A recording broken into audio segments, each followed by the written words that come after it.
Hello, this is Chef John from foodwishes.com with Romesco. That's right, when they do the Mount Rushmore of cold sauces, Romesco will take its place next to aioli and pesto. And I'm not sure what the fourth one would be. No, not ranch dressing. Maybe ketchup. But we can argue about the fourth one later. The point is Romesco is definitely up there. And by the way, if you're thinking I already posted this, I sort of did a very long time ago, but it wasn't for this channel, and it was actually for a website that's gone out of business. So I've wanted to post this new version for a while. And it actually starts exactly like the old version, by fire roasting some red peppers, which I'm going to do on top of the stove over an open flame. And of course your other options for this would be do them outside on the grill, or in the oven under the broiler. But for me, while it might make a little bit of a mess, this is the fastest and easiest method. And one thing to keep in mind here, a lot of instructions say do this until the skin turns black, which actually happens relatively quickly. But just getting the outside black is not the same thing as fire roasting. Right? Not only are we burning off the skin here, but we also want to be cooking the pepper. So yes, we do want these blackened all over, but we also want to cook them until they soften up and steam starts to come out. Okay, so phase 1 here is just keep turning them around until all that skin blackens up. But then phase 2 is to continue until they're actually cooked through. And again, the dead giveaway is that they soften up and steam starts to pour out, which hopefully you're going to get a pretty good look at as I pull that one off the back. All right, you can see that steam coming out, and the pepper has clearly softened up. And what we'll do once we think our peppers have roasted long enough is transfer those into a bowl, and then we'll want to cover that quickly with a plate or some plastic. And we'll just let those sit there steaming until they reach room temp, at which point they should be very, very easy to peel. And then what we'll do after we prep the pepper is head back to the stove where we're going to toast some garlic in our olive oil. And we'll be doing that over medium heat, although I do like to start in a cold pan.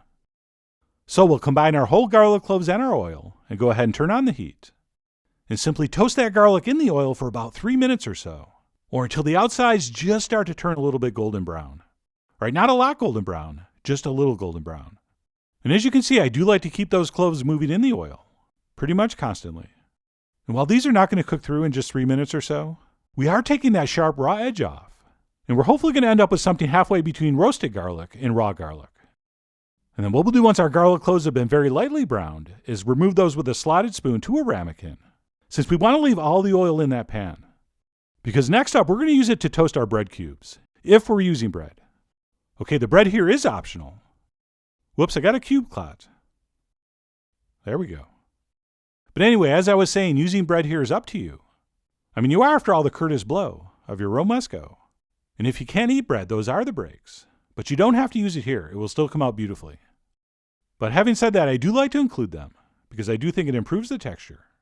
And if we are going to use them, we'll go ahead and toast those in this oil, still over medium heat until they reach a golden brown. And once that's happened, we'll go ahead and pull that off the heat. And that is pretty much it for the initial prep. Although we do still need to seed and peel our peppers, which as I mentioned should be super easy at this point since they've been steaming here in this bowl. Although I do highly recommend peeling and seeding these in the sink under some running water, which is exactly what I did. And sure, some people say you lose too much flavor that way, but those people are crazy. You don't.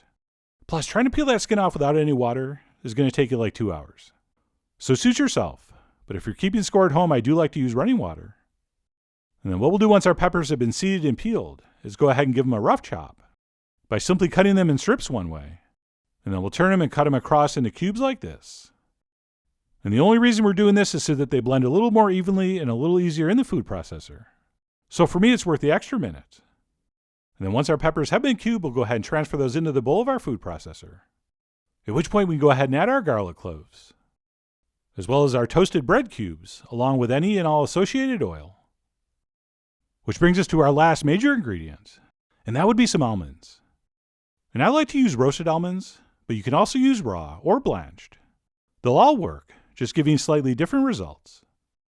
And then what we'll do once this has been nutted is finish it off with some sherry vinegar, as well as a nice big spoon of Spanish hot smoked paprika, or the paprika of your choice. You're welcome, hungry. And for a little extra heat, I also added a little touch of cayenne. And last but not least, we will add a giant pinch of salt.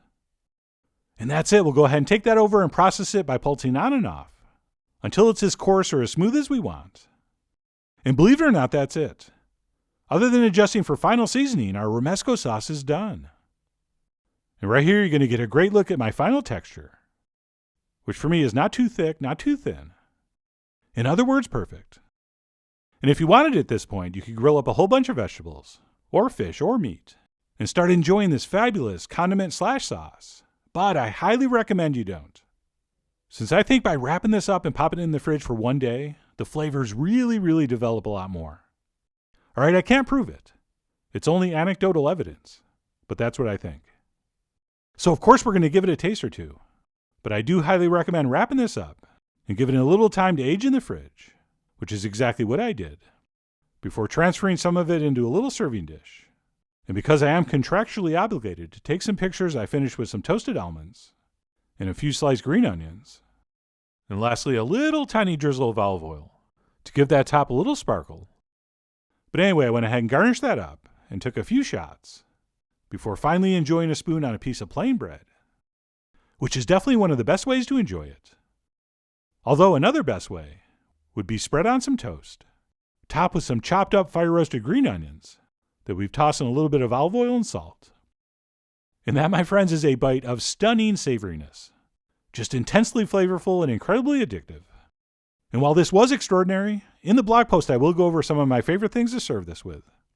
Although it would probably be faster to list what this wouldn't be good with, which is a very short list. But anyway, that's it. My take on Romesco, the new and improved version. Sure, it takes a few minutes of prep, but the procedure is quite simple, and I cannot even fathom going through an entire summer of grilling without having this stuff around. I mean, that would be like a beach with no bathing suits. You know what? That's not a great example. But the point I'm trying to make is if you're not already enjoying this incredible condiment, you really should be. So for those reasons and more, I really do hope you give this a try soon. Head over to foodwishes.com for all the ingredient amounts and more info as usual. And as always, enjoy.